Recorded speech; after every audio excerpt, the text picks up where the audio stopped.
어느 날 잔기침이 멈추지를 않아서 병원을 찾았더니 급성폐암으로 진단이 나와서 몇 개월을 살지 못하고 3살짜리 딸을 남겨둔 채 세상을 떠나 주변 사람들을 슬프게 했던 여집사님이 계셨습니다. 성실하게 일해서 모은 모든 재산을 빚보증 때문에 다 날리고 부부가 이혼하여 인생의 내리막길을 걸어가는 이들을 보았습니다. 여러분, 이렇게 우리의 인생에는 알게 모르게 생각하지도 못했던 일로 인생의 내리막길로 내려갈 때가 있습니다. 오늘 본문에서도 예수님께서 부활하셨다는 기쁜 소식을 전해 듣고서도 믿지 못하고 십자가에서 예수님이 죽으셨다라고 생각하며 예루살렘을 떠나 엠마오로 내리막길을 걸어가고 있는 두 제자의 얘기입니다.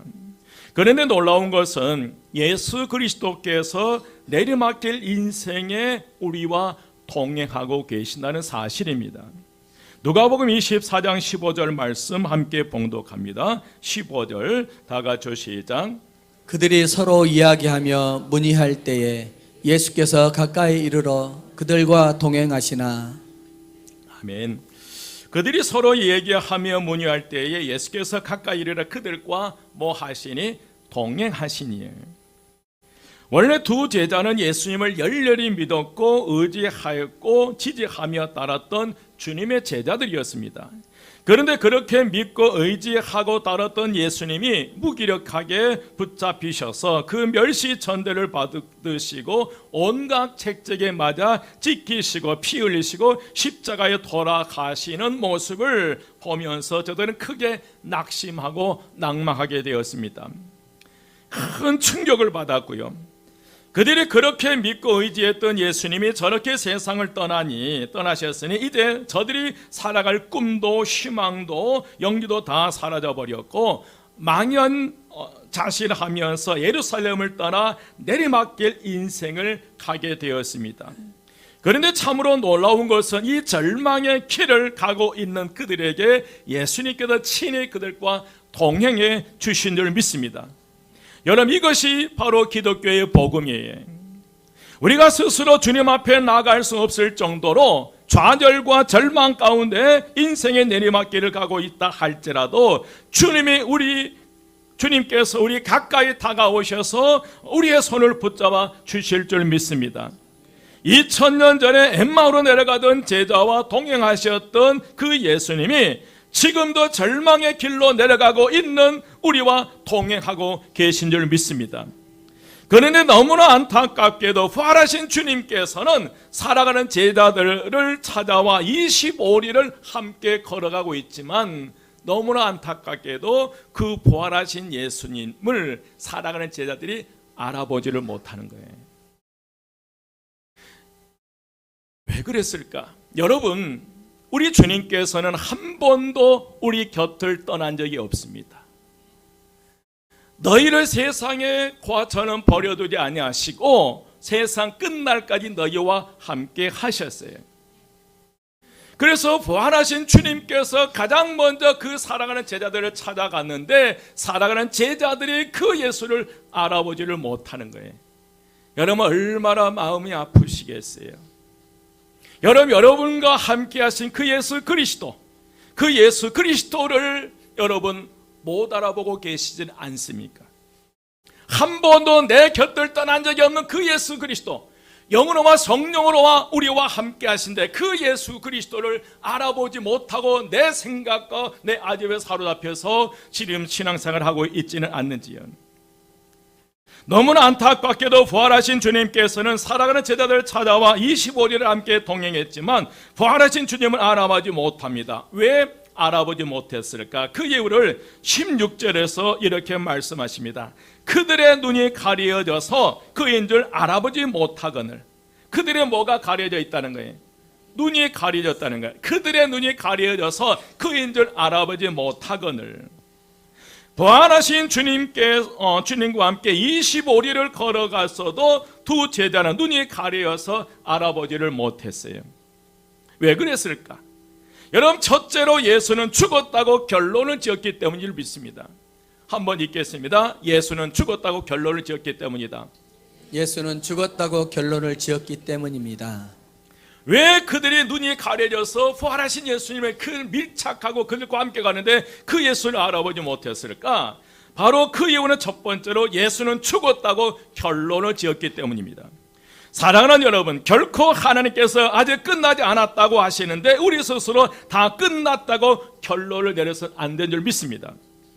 이 두 제자는 예수는 죽었다는 결론이 내려지자 그들에게는 극도의 실망감이 찾아오게 되고요, 그들에게 있어서 희망이 사라져버렸고, 그래서 그들은 엠마오로 낙향하고 있습니다. 그들이 주장했던 예수가 뭐 했기 때문에? 죽어버렸기 때문이에요. 그러나 실제로는 십자가에 죽으신 예수님이 다시 뭐 하셨어요? 사셨고 그 곁에 계세요.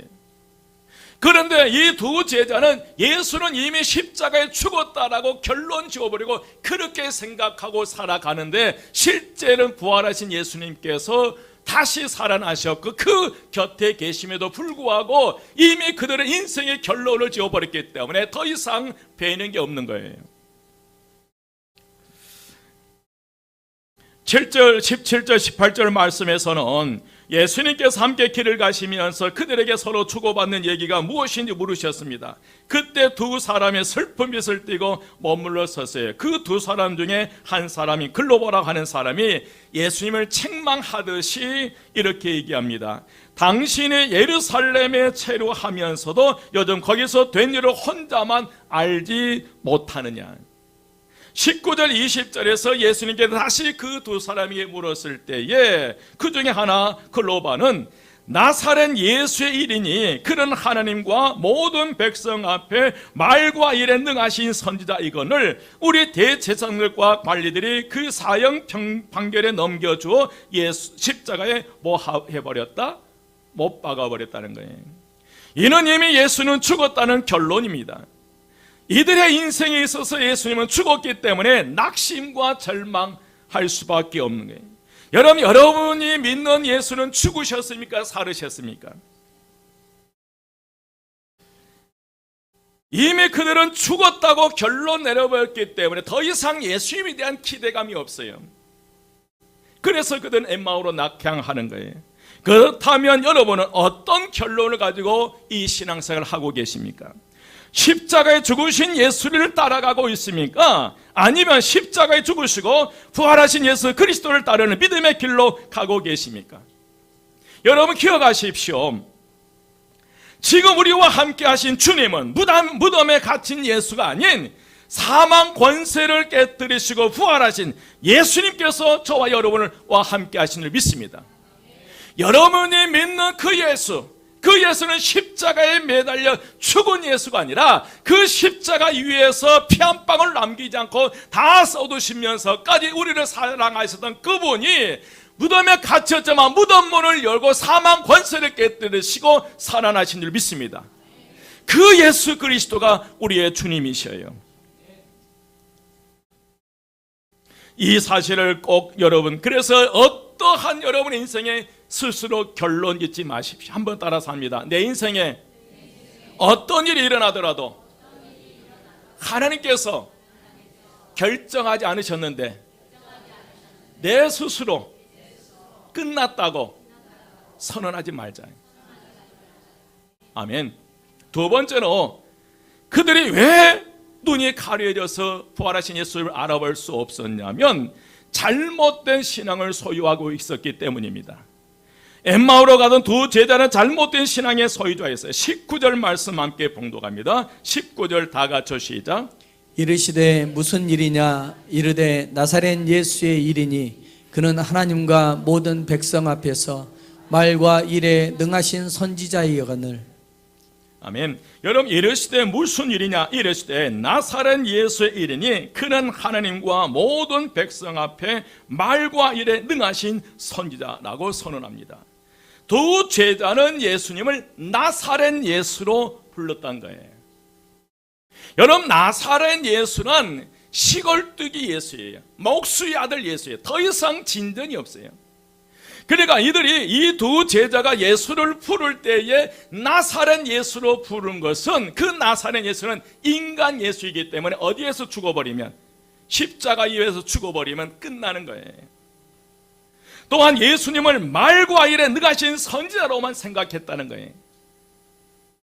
물론 이 두 가지는 모두 사실입니다. 예수님은 어릴 적부터 나사렛에서 사셨습니다. 공생의 기간에 수많은 병자를 고치셨고 귀신들을 내쫓으셨으며 누구도 흉내낼 수 없는 능력 있는 말씀으로 사람들을 깜짝 놀라게 하신 분이 예수 그리스도예요. 하지만 그것이 예수의 진면목이 아니십니다. 여러분, 나사렛 예수보다는 다윗의 자손 예수라는 호칭이 예수님이 누구인지를 더 정확하게 드러내는 거예요. 나사렛 예수, 목수의 아들 시골뜨기 예수가 아니라 다윗의 자손 예수란 이 말은 당신이 우리의 메시아입니다. 이 선언이에요. 여러분, 성경에 보면 많은 맹인들이 등장하는데 그 맹인들이 예수라는 소문을, 많은 사람들이 나사렛 예수가 지나간다고 할 때 이 맹인들은 그 나사렛 예수라고 외친 그 예수를 향해서 다윗의 자손 예수여 우리를 불쌍히 여기소라고 외칩니다. 여러분, 잘못된 신앙관이 우리를 어둡게 만들고 이단에 사로잡히게 만들고 사탄의 관계와 속임수에 속아 넘어가게 만드는 거예요. 이 말과 일에 능하신 선지자보다는 살아계신 하나님의 아들로 불리는 것이 더 타당하는 거예요. 더 나아가서 21절 말씀에 보면 21절 함께 봉독합니다. 다 같이 시작. 우리는 이 사람이 이스라엘을 속량할 자라고 바랐노라. 이뿐 아니라 이 일이 일어난 지가 사흘째요. 바로 우리는 이 사람이 어떤 자? 이스라엘을 뭐 한 사람? 속량할 자라고 바랬다는, 기대했다는 거예요. 그들은 예수님께서 로마 폭정에서 이스라엘을 해방시켜 주실 정치적이고 물리적인 혁명을 기대했던 이들이 이 두 사람이었어요. 그런데 여러분, 이 두 사람의 기도는 반드시 예수님이 뭐 하셔야만이, 살아 계셔야만이 가능한 일이에요.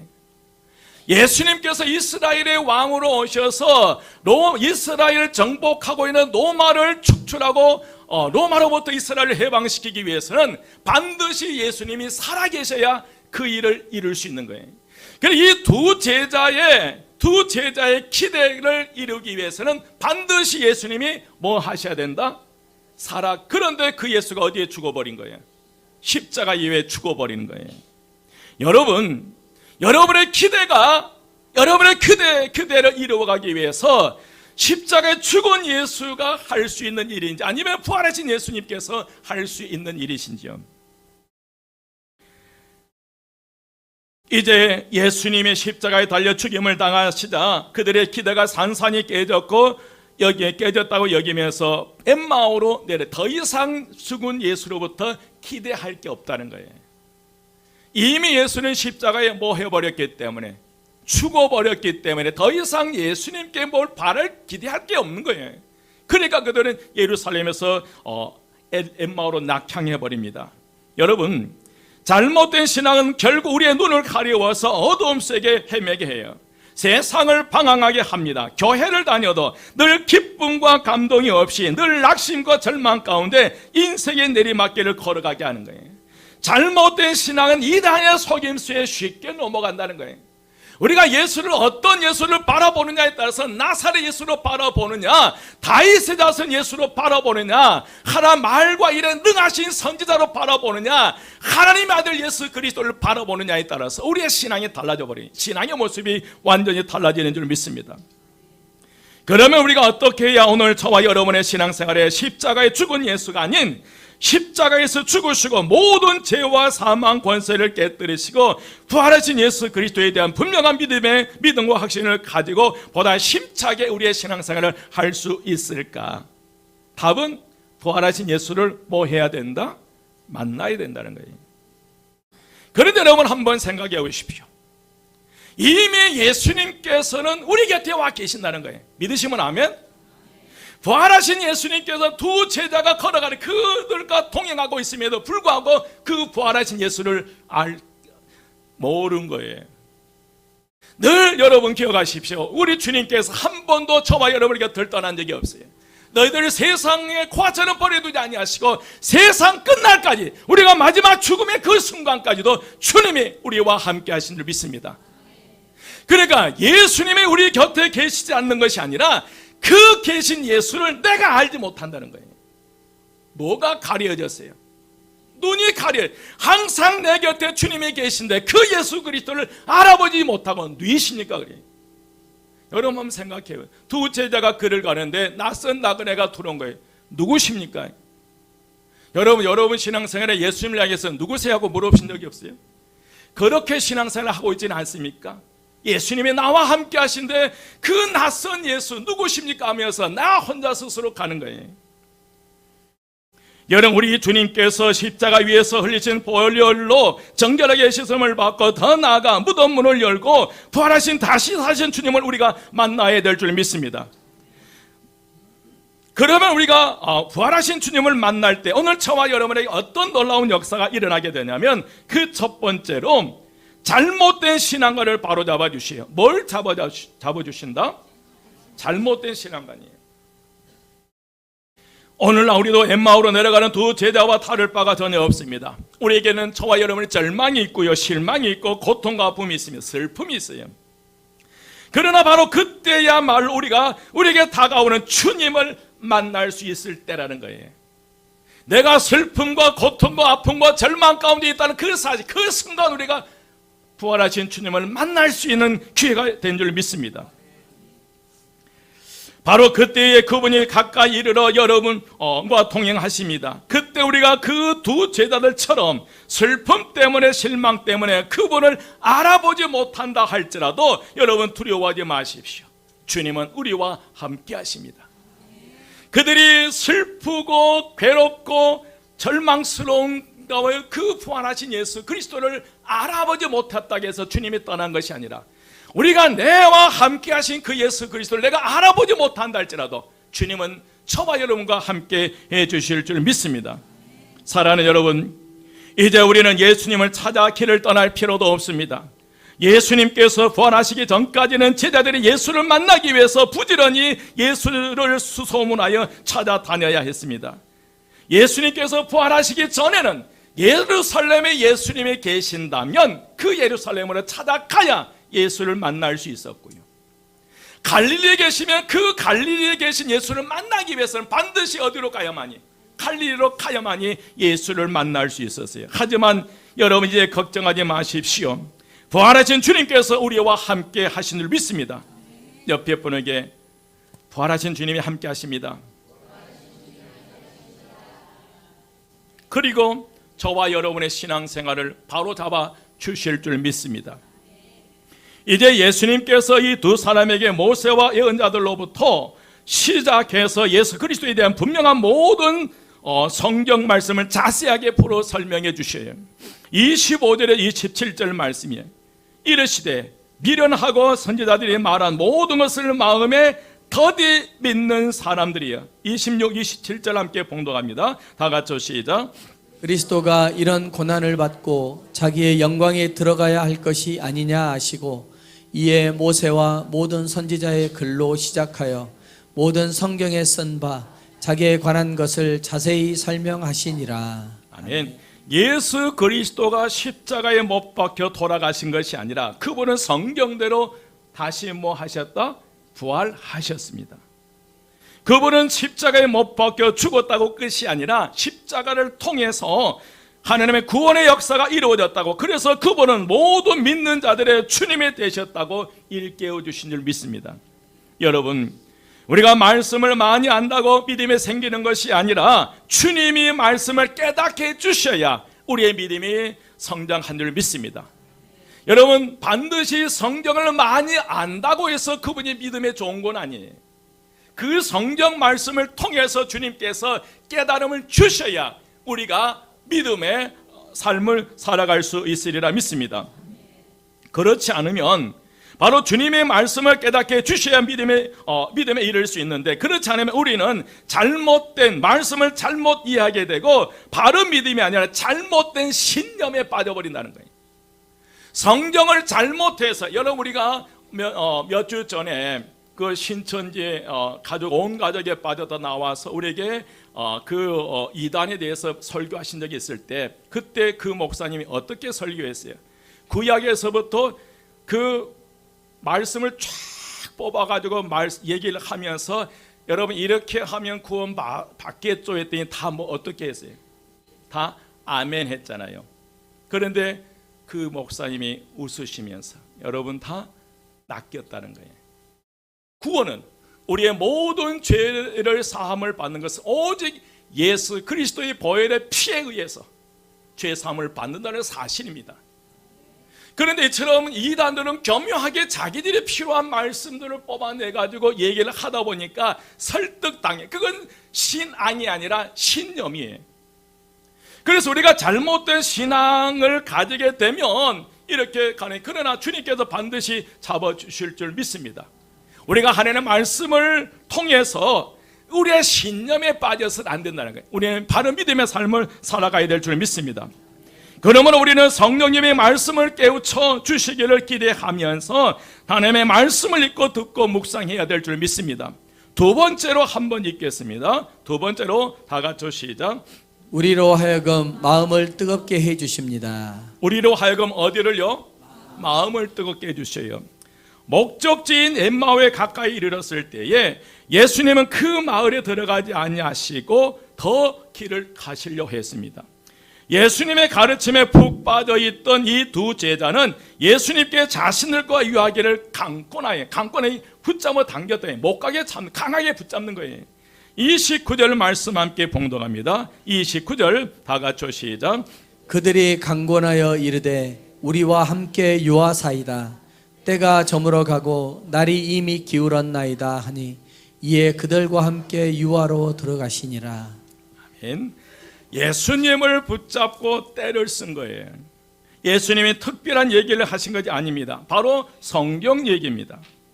그런데 제자들은 마치 처음 듣는 내용인 양 이야기에 빨려 들어갔어요. 이들은 평생 성경 말씀을 들었지만 이제야 그의 의미와 맛을 깨달았다는 것입니다.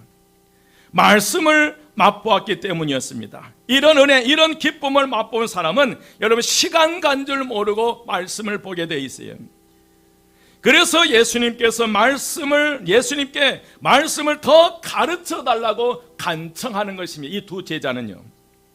그러나 그들은 자신들과 함께 계신 그분이 부활하신 예수님을 아직도 모르는 거예요. 25리를 함께 걸어왔고 성경 말씀을 자세히 풀어서 그 성경이 오직 예수 그리스도를 가르친다는 사실을 자세하게 설명했음에도 불구하고 여전히 그들은 그 예수를 알아보지를 못했습니다. 그러나 그들은 이제 이런 은혜를 체험하게 됩니다. 30절 31절 말씀 함께 봉독합니다. 다 같이 시작. 그들과 함께 음식 잡수실 때에 떡을 가지사 축사하시고 떼어 그들에게 주시니 그들의 눈이 밝아져 그인 줄 알아보더니 예수는 그들에게 보이지 아니하시는지라. 아멘. 아멘. 그들과 함께 음식 잡수실 때에 떡을 가지사 축사하시고 떼어 그들에게 주시니 그들의 눈이 밝아져 그인 줄 알아보더니 예수는 그들에게 뭐 하지 아니하시는지라, 보이지 아니하신지라. 저녁 식탁에 앉은 예수님은 마치 자신이 그 식탁의 주인인 것처럼 떡을 들고 감사 기도를 드리고 두 사람에게 떼어 나누어 줬습니다. 웬일인지 이 두 사람은 예수님과 함께 나눈 만찬을 통해 신기하게도 그 눈이 열렸어요. 이런 역사가 일어나시기를 주의 이름으로 축원드립니다. 눈이 열리자 바로 앞에 계신 그분이, 자신들과 같이 걸어왔던 그분이, 자신들에게 성경 말씀을 풀어주시던 그분이 바로 예수님이신 것을 바로 알아보았다는 거예요. 이제 두 사람은 서로 얘기합니다. 32절입니다. 32절 함께 봉독합니다. 다 같이 시작. 그들이 서로 말하되 길에서 우리에게 말씀하시고 우리에게 성경을 풀어주실 때에 우리 속에서 마음이 뜨겁지 아니하더냐 하고. 아멘. 32절 다시 보면요, 그들이 서로 말하되 길에서 우리에게 말씀하시고 우리에게 성경을 풀어주실 때 우리 속에서 마음이 뭐 하지 아니하더냐, 뜨겁지 아니하더냐. 여러분의 신앙생활에 혼돈이 생기고 문제가 생기고 이 신앙에 회의가 생기고 열심히 식어갈 때 어떻게 그 문제를 해결하고 계십니까? 그냥 참고 견뎌 가십니까? 아니면 누구하고 상의를 하시나요? 가장 좋은 해결책은 언제나 하나님의 말씀으로 우리는 돌아가야 될 줄 믿습니다. 성경 말씀을 읽을 때, 말씀을 들을 때 우리의 마음이 뜨거워진다는 거예요. 여러분, 불이 붙게 돼요. 불신이 믿음으로 바뀌는 역사가 일어나리라 믿습니다. 또한 예배 중에 찬양을 통하여 기도를 통하여 설교 말씀을 들을 때 우리의 마음이 뜨거워질 수 있습니다. 여러분, 과거의 믿음의 선배님들은 돈도 없고 약도 없었던 시절에 자녀들이 아프면, 몸이 아프면 병원에 갈 돈이 없기 때문에, 또 그런 시설이 열악하기 때문에 몸이 아프고 그러면 가장 먼저 그분들은 성전에 올라와서 밤이 새도록 눈물 흘리면서 기도하셨던 분이에요. 돈도 없고 아무것도 자녀들에게 해줄 수 없기 때문에 그저 그렇게 하나님 앞에 나와서 울며 기도할 때에 불이 임하게 되고 그 불로 인해서 때로는 병이 치료되기도 하고 문제가 해결되는 역사가 일어난 줄 믿습니다.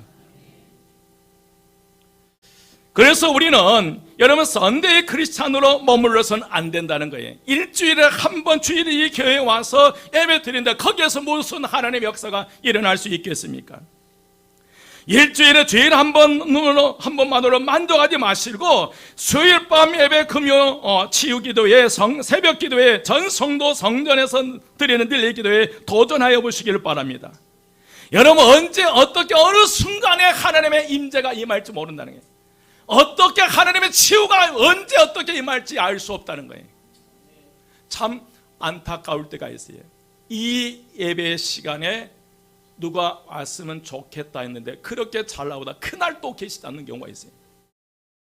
이 예배 시간, 이 수요일 밤에는 좀 누가 왔으면 좋겠다, 그런데 잘 안 계시는 거예요. 여러분, 이 예배로 만족하지 마시고 정말 예배에 도전을 했으면 좋겠어요. 정말 하나님의 은혜를 갈급하면, 내 삶의 놀라운 변화를 원하신다면 이 한 번의 예배에 마음 만족하지 마시고 도전하십시오. 더 나아가서 여러분의 가정을 기도의 골방으로 만드십시오. 하나님의 은혜는 언제 어떻게 어느 순간에 임할 줄 모릅니다.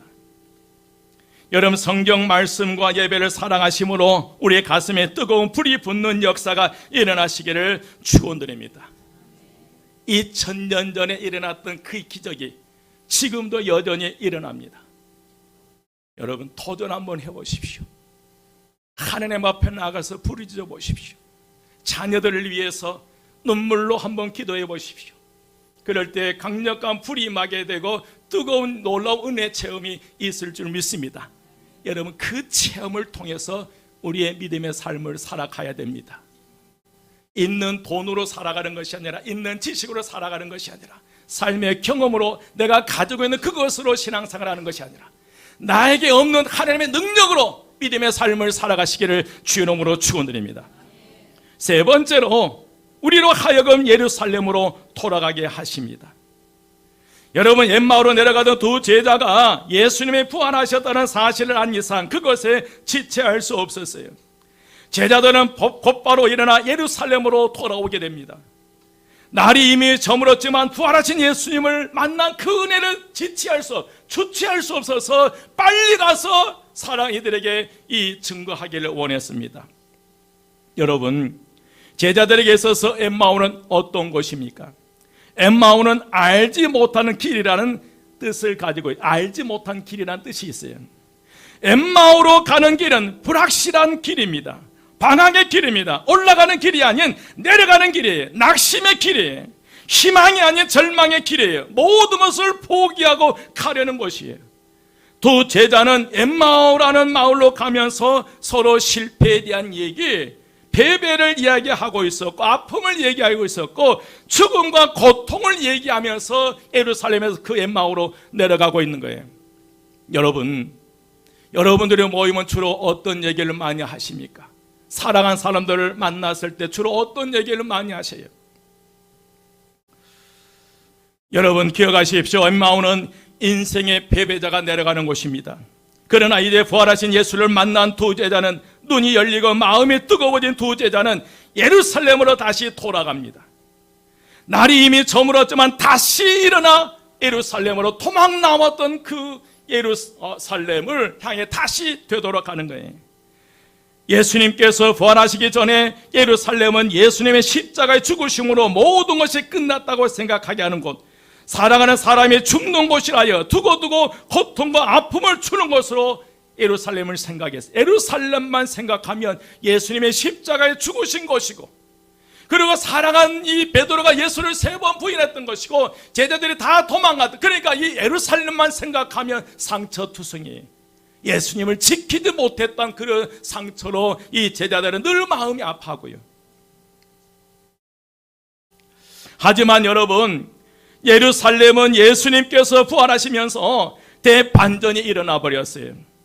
부활하신 예수님이 계신 예루살렘, 예수님이 부활하신 사실을 생생하게 보여주는 역사의 현장이 빈무더기 거기에 있다는 거예요. 예수님이 부활하시기 전까지는 그냥 예루살렘에 예수님이 무덤에 묻혔는데, 부활하신 예수는 부활의 산 증거인 빈 무덤이 예루살렘에 있다는 거예요. 빈 무덤은 예수님이 뭐 하셨다는 사실을, 부활하셨다는 사실을 보여주는 거예요. 이제 슬픔과 고통과 아픔과 부끄러움과 절망과 실패의 추억이 서려있는 예루살렘에서 부활하신 예수님을 얘기하고 있는 거예요. 예루살렘은 생명을 얘기하고 기적을 얘기하고 승리를 얘기하는 곳이 되어버렸다는 거예요. 예수님이 부활하시기 전까지는 죽음이었고 고통이었고 아픔이었고 슬픔이었고 배신이었고 부끄러움을 줬던 그 예루살렘, 그러나 그 예루살렘 한 중심에서 예수님이 부활하실 때 그 예루살렘은 대반전이 일어났어요.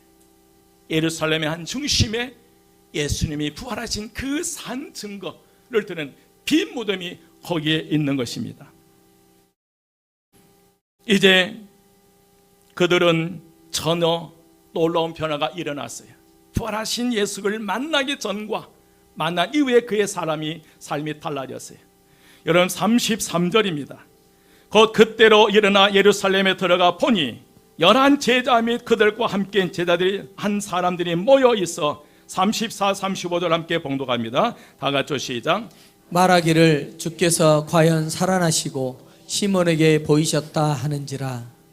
두 사람도 길에서 된 일과 예수께서 떡을 떼심으로 자기들에게 알려주신 것을 말하더라. 아멘. 여러분 두 제자가 돌아온 예루살렘은 이미 11 제자들 및 그들과 함께한 자들이 모여 있어서 주님의 부활과 시몬에게 보여주신 것에 대해서 얘기하고 있었습니다. 두 제자도 자신들이 보고 알게 된 것을 말했습니다. 이제 예루살렘에서는 죽음을 더 이상 얘기하지 않았어요. 실패와 좌절을 얘기하지 않았습니다. 부활하신 예수님, 사망 권세를 깨뜨리시고 다시 살아나신 예수님의 얘기로 가득 차인 줄 믿습니다. 엠마오로 내려가려 했던 제자들도 부활하신 예수님에 대한 감동과 감격에 대한 살아있는 생생한 간증을 그들에게 증거한 거예요. 부활의 산증인들이 되어 예수님의 부활 소식을 전합니다. 저는 오늘 우리 한마음교회가 그랬으면 좋겠습니다. 우리 교회 학생들이, 청년들이, 장로님들이, 권사님들이, 안수집사님들이, 집사님들이, 모든 성도들이 그랬으면 좋겠습니다. 모든 믿음의 가정이 그랬으면 좋겠습니다. 실패를 얘기하고 절망과 고통과 아픔을 얘기하는 것이 아니라 생생하게 하나님의 살아계심을 증거하고 얘기하는 여러분의 가정이 되시기를 주의 이름으로 축원드립니다. 우리 여러분의 자녀들에게 하나님은 살아계신다, 하나님은 살아계신다고 분명히 얘기하는, 할 수 있는 그런 부모 되시기를 주의 이름으로 축원드립니다. 여러분, 성도인들이 모여서 실패를 얘기하고 좌절을 얘기하는 한마음교회가 아니라 부활하신 예수님을 만난 체험담으로 가득하는 생생한 살아있는 한마음교회가 되시기를 주의 이름으로 축원드립니다.